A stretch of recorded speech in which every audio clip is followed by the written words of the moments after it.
নমো ভগবতে বাসুদেবায়। ভাদ্রের ভরা নদী অকুল পাথার, কেমনে আসবে প্রিয় না জানে সাঁতার। আজকের বিষয়টি গুরুত্বপূর্ণ হতে চলেছে মীন রাশি বা মীন লগ্নের জাতক জাতিকাদের ক্ষেত্রে। বাংলার ভাদ্র মাস অর্থাৎ 19শে আগস্ট 2026 থেকে 8ই সেপ্টেম্বর 2026 রবি প্রত্যেক মাসে এক একটি রাশিতে অবস্থান করে। এই ভাদ্র মাসে নিজের গিয়ে সিংহ রাশিতে অবস্থান করতে চলেছে মীন রাশি বা মীন লগ্নের জাতক জাতিকারা। আপনারা কেমন ফল পেতে চলেছেন তা আমি আচার্য কমল শাস্ত্রী আপনাদের কাছে এই ভিডিওতে বিস্তারিতভাবে আলোচনা করব। ধৈর্য সহকারে আপনারা ভিডিওটি দেখবেন। আমার প্রিয় দর্শক বন্ধুকে আমার আন্তরিক অভিনন্দন, শুভেচ্ছা ও ভালোবাসা জানাই। আমি আশা করি অনাদির আদি গোবিন্দের অশেষ করুণায় আপনারা সকলেই কুশলে আছেন। আমি কারো ব্যক্তিগত জন্মছক বা ন্যাটাল চার্ট নিয়ে বিচার বিশ্লেষণ করছি না। ঠিক এই ভাদ্র মাসের গ্রহ সন্নিবেশের মাধ্যমে একটি ছক প্রস্তুত করে তারপরে বিচার এবং ফলাদেশ করব। সেটি হবে আপনাদের এই ভাদ্র মাসের গাইডলাইন। এরপরেই আমি চলে আসছি। দেখুন, ভাদ্র মাসে রবি নিজের গিয়ে সিংহ রাশিতে অবস্থান করবে এবং রবি অগ্নিকারক গ্রহ, অগ্নি রাশিতে এবং স্থির রাশিতেও অবস্থান করবে। রাশি চক্রে এটি পঞ্চম ভাবে পঞ্চমপতি গ্রহের অবস্থান এবং এখানে রবি কেতু গহনযোগ সৃষ্টি করবে এবং তার সঙ্গে সঙ্গে রবি বুধ বুধায়িত্ব যোগ সৃষ্টি করবে এবং 3টি নক্ষত্রের মাধ্যমে সিংহ রাশিটি অতিক্রান্ত করবে। রবি যখনই মঘা নক্ষত্রে প্রবেশ করবে, যেটি কেতুর নক্ষত্রে, 19শে আগস্ট থেকে 30শে আগস্ট, জাতক সেই সব কাজ পছন্দ করে যাতে নিজের দায়িত্বের পরিচয় দেওয়া যায় এবং যে সমস্ত কাজে খ্যাতি এবং প্রতিষ্ঠা পাওয়া যায় এবং জাতক সেই সমস্ত কাজ ভালো লাগে যাতে অপরকে আনন্দ দেওয়া যায় এবং গোপনীয়তা কম বেশি কিছু না কিছু থাকবেই। জাঁকজমকপূর্ণ কাজ তার প্রিয় হবে। অস্থিরতার জন্য আশানুরূপ আয় করার ক্ষেত্রে একটু বাধা উপস্থিত হতে পারে। রবি যখন পূর্ব ফাল্গুনী নক্ষত্রে প্রবেশ করবে, যেটি শুক্রের নক্ষত্রে, সেই সব কাজ প্রিয় হয় যাতে ধৈর্য এবং সহনশীলতার পরিচয় দিতে হয়। যে সমস্ত কাজে অপরকে সহজে অনুপ্রাণিত করা যায়, যেমন চিত্র, সঙ্গীত, অভিনয়ে ইত্যাদি কাজের দিকে তার আকর্ষণ কিন্তু বাড়বে। পণয়ে আকর্ষণ বৃদ্ধি পাবে, আর্থিক দিক দিকে ভালো হবে এবং খাবার দাবারের প্রতি একটা রুচিবোধ থাকবে। রবি যখন নিজের নক্ষত্রে উত্তর ফাল্গুনী নক্ষত্রে প্রবেশ করবে 14ই সেপ্টেম্বর থেকে 8ই সেপ্টেম্বর, জাতক সেই সব কাজ পছন্দ এবং প্রিয় হয় যার মধ্যে সৃষ্টির আনন্দ লুকিয়ে থাকে। অসম্ভব তেজ, গাম্ভীর্য বোধ কিন্তু চলে আসবে। যেহেতু নিজের নক্ষত্রে থাকার কারণে জাতক এক কথার মানুষ হবে এবং জাতকের মতের সঙ্গে অন্যের মতের মিল না ঘটলে জাতক নিজেই কিন্তু সরে আসবে। ছেলে মেয়েরা প্রভাবশালী হয়ে উঠবে এবং কৌশলে বুদ্ধি খাটিয়ে আয় কিন্তু করবে। বর্তমানে মীন রাশির জাতক জাতিকাদের ক্ষেত্রে যার অঘ্রাণ মাসে জন্ম হয়েছে তার রবি বৃশ্চিক রাশিতে অবস্থান করছে, যার পৌষ মাসে জন্ম হয়েছে তার রবি ধনুরাশিতে অবস্থান করছে, যার বৈশাখ মাসে জন্ম হয়েছে তার রবি মেষ রাশিতে অবস্থান করছে। এদের ক্ষেত্রে জন্মকাল রবি যদি শুভ বলবান থাকলে ওনাদের ক্ষেত্রেই অতি শুভ প্রভাব কিন্তু এই ভাদ্র মাসে উঠে আসবে। কারণ কি, যার দেখবেন অঘ্রাণ মাসে জন্ম হয়েছে তার রবি কিন্তু অবস্থান করছে বৃশ্চিক রাশিতে। বৃশ্চিক রাশিতে জন্মকালে রবি থেকে এখন কর্মভাবে দশমভাবে প্রবেশ করেছে। যার ধনুরাশিতে জন্মকালে রবি রয়েছে, পৌষ মাসে জন্ম হয়েছে, জন্মকালে রবি থেকে এখন ভাগ্যভাবে রবি প্রবেশ করেছে। যার বৈশাখ মাসে জন্ম হয়েছে, মেষ রাশিতে রবি রয়েছে, জন্মকালীন মেষ রাশির রবি থেকে এখন পঞ্চমভাবে রবি প্রবেশ করেছে। এদের ক্ষেত্রে যাবতীয় বিষয়ে দেখবেন উদ্যম লাভ ঘটবে, কর্মলাভের যোগও কিন্তু প্রদান করবে। আর্থিক দিক দিয়ে উন্নতি, সফলতা কিন্তু উঠে আসবে। পিতার সাহায্যে তার ভাগ্য উন্নতি ঘটতে পারে, পৈতৃক সম্পত্তি বা পৈতৃক ব্যবসায় সে যুক্ত হতে পারে। পরিকল্পিত কাজকর্মে তার সাফল্য কিন্তু নিয়ে আসবে। যারা ব্যবসা বাণিজ্যের সঙ্গে যুক্ত রয়েছেন, উচ্চশিক্ষার সঙ্গে যারা যুক্ত রয়েছেন তাদের ক্ষেত্রে অতি শুভ প্রভাব কিন্তু এই মাসে ঘটবে। সন্তানের কাজকর্ম বা পড়াশোনার ক্ষেত্রেও কিন্তু সাফল্য নিয়ে আসবে। সকলের সহিত একটা সুসম্পর্ক তৈরি হবে, আত্মবিশ্বাস লাভ কিন্তু ঘটবে। বর্তমানে দেখুন, মীন রাশি বা মীন লগ্নের জাতক জাতিকাদের ঠিক ষষ্ঠভাবে রবি অবস্থান করলেও মীন রাশিটি রাশিচক্রের ঠিক দ্বাদশতম রাশি এবং শেষ রাশি এবং এই রাশির অধিপতি গ্রহ হচ্ছে বৃহস্পতি এবং এই রাশির ক্ষেত্রে চন্দ্র, মঙ্গল, রবি শুভকারক গ্রহ এবং এই মীন রাশির ক্ষেত্রে শনি, বুধ এবং শুক্র অশুভকারক গ্রহ। ঠিক এই মীন রাশিতেই শুক্র তুঙ্গস্থ হয়, বুধ এই রাশিতেই কিন্তু নিচস্থ হয় এবং মীন রাশির সাপেক্ষে যেহেতু রবি ষষ্ঠভাবে অবস্থান করছে, ষষ্ঠভাবে রবি শক্তিশালী এবং শুভ ফল কিন্তু প্রদান করে থাকে। এমনিতে নিজের গৃহে অবস্থান করছে, এখানে গ্রহণযোগ এবং বুধায়িত্ব যোগের সৃষ্টি করবে। জাতক শত্রুকে সহজেই কিন্তু জয় করে নিতে পারবে এবং যে প্রসিদ্ধ ব্যক্তি বা ভোগী, বিলাসী এবং তার ভাগ্যে ভালো লাভও কিন্তু ঘটবে এবং নিজস্ব যানবাহন থাকার সম্ভাবনা বেশি এবং আয় বৃদ্ধি ঘটাবে, সাধারণ সংসার জীবনে উন্নতি নিয়ে আসবে, ব্যবসা বাণিজ্যে অগ্রগতি ও উন্নতি প্রদান করবে, স্বাস্থ্যে এবং জীবনী শক্তিও কিন্তু প্রায় ভালো হয়ে থাকে এবং পরিশ্রমী করে তুলবে এবং বিশেষ করে যারা চাকরিজীবীদের ক্ষেত্রে এই বর্তমান ভাদ্র মাসটি অতি শুভ প্রভাব কিন্তু মীন রাশির জাতক জাতিকাদের বিস্তার কিন্তু ঘটাবে। বিশেষ করে রবি নিজের গৃহে অবস্থান করছে, এখানে বুধায়িত্ব যোগ সৃষ্টি করবে, যে রবি বুধ আপনার ষষ্ঠ ঘরে বুধায়িত্ব রাজযোগ সৃষ্টি করবে, যা আপনার যুক্তি, বুদ্ধি, লজিক এবং সিদ্ধান্ত নেওয়ার ক্ষমতা বৃদ্ধি কিন্তু পাবেই এবং বিশেষ করে প্রতিযোগিতায় সাফল্য কিন্তু নিয়ে আসবে। যারা সরকারি চাকরির যোগও কিন্তু এই জায়গায় সৃষ্টি করবে, যারা সরকারি চাকরির জন্য প্রস্তুতি নিচ্ছেন, এই মাসে যদি কোনো পরীক্ষা থেকে থাকে তাদের ক্ষেত্রে কিন্তু সফলতা নিয়ে আসবে মীন রাশির জাতক জাতিকাদের ক্ষেত্রে।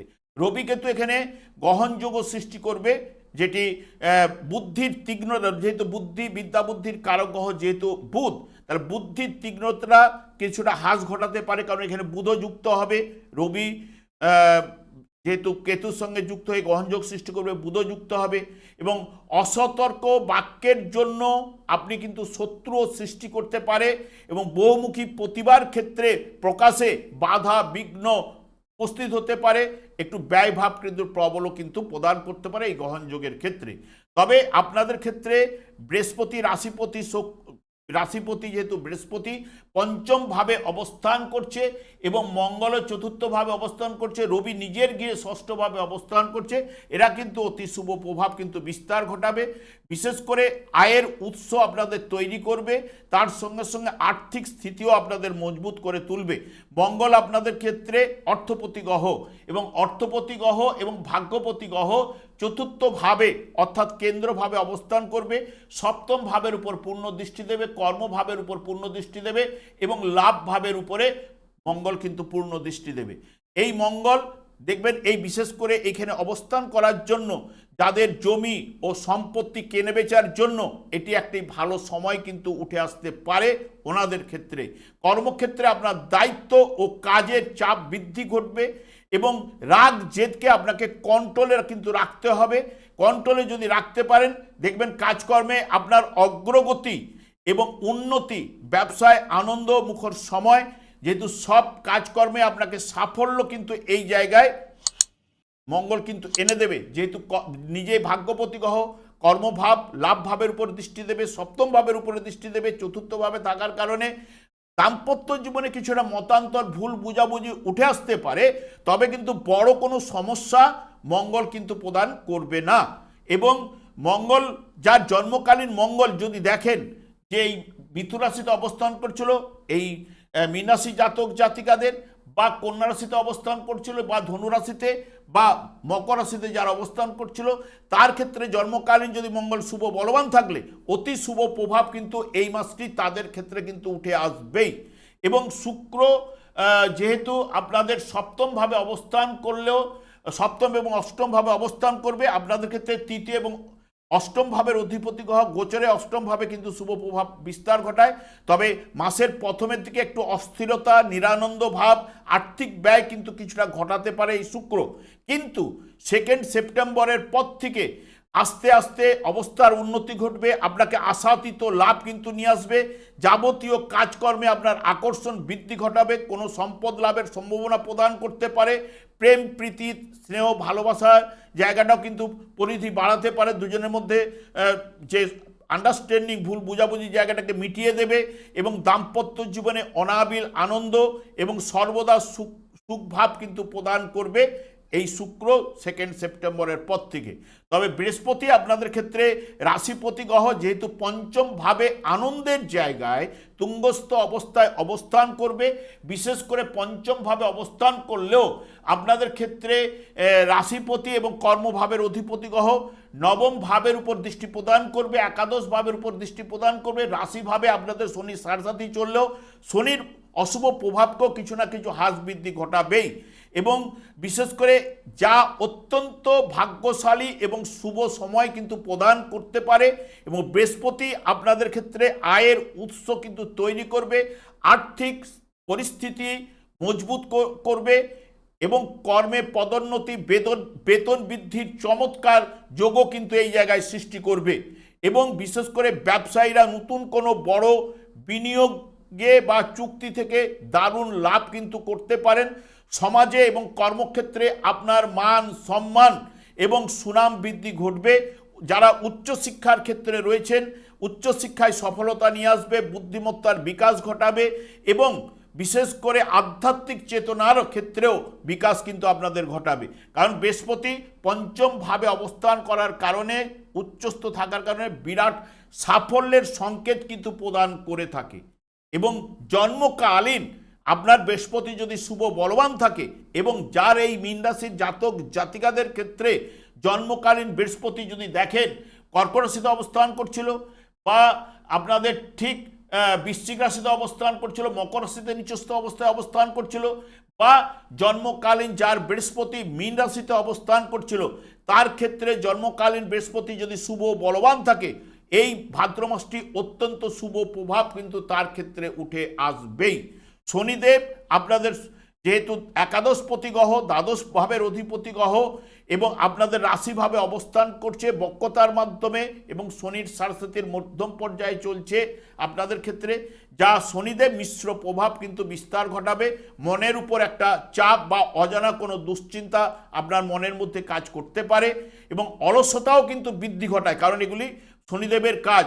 তবে কর্মক্ষেত্রে বা পরিকল্পিত কাজে কিছুটা দেরি বা বাধা বিঘ্ন উপস্থিত করতে পারে, তবে অল্প পরিশ্রমে ভাগ্য সহায় নাও হতে পারে। অপ্রয়োজনীয় খরচও আপনার বাড়িয়ে তুলতে পারে, মানসিক চাপও কিন্তু বাড়াতে পারে। তবে যার মধ্যে শনিদেব দেখে কি ধৈর্য, দৃঢ়তা, একাগ্রতা, একনিষ্ঠতা যার মধ্যে রয়েছে, তার ক্ষেত্রে শনিদেব কিছু না কিছু শুভ প্রভাব কিন্তু বিস্তার ঘটিয়ে থাকে। এবং শনিদেবের যে এখানে অশুভ প্রভাব আপনাদের ক্ষেত্রে যতদিন বৃহস্পতি তুঙ্গস্থ অবস্থায় অবস্থান করবে কিছুটা হলো হ্রাস বৃদ্ধি ঘটাবে, তবে জন্মকালীন গ্রহের সন্নিবেশ আপনার ক্ষেত্রে কিন্তু মেন ফলটি উঠে আসার সম্ভাবনা প্রদান করবে। রাহু আপনাদের দ্বাদশভাবে অবস্থান করছে। রাহু আকস্মিক খরচ কিন্তু আপনাকে বাড়িয়ে দিতে পারে, একাদশ ভাবের নির্দেশক, কিন্তু আয় কিন্তু আনবে, তার সঙ্গে সঙ্গে আপনাকে ব্যয় বা খরচটাও কিন্তু করিয়ে দিতে পারে। তবে ধনিষ্ঠা নক্ষত্রে রাহু এখন অবস্থান করছে, যা আপনাদের ক্ষেত্রে শুভ কারক গ্রহ নক্ষত্রে, যা বিশেষ করে দীর্ঘমেয়াদী বিনিয়োগে আপনাকে ভালো মুনাফা কিন্তু প্রদান করতে পারে। চটজলদি বিনিয়োগে বা সেই ক্ষেত্রে কিন্তু আপনাকে অসুবিধে ফেলতে পারে, কিন্তু দীর্ঘমেয়াদী বিনিয়োগে আপনার মুনাফা এনে দেবে। যারা বিশেষ করে আমদানি রপ্তানি ব্যবসার সঙ্গে যুক্ত রয়েছেন তাদের ক্ষেত্রে ভালো ফল কিন্তু প্রদান করবে।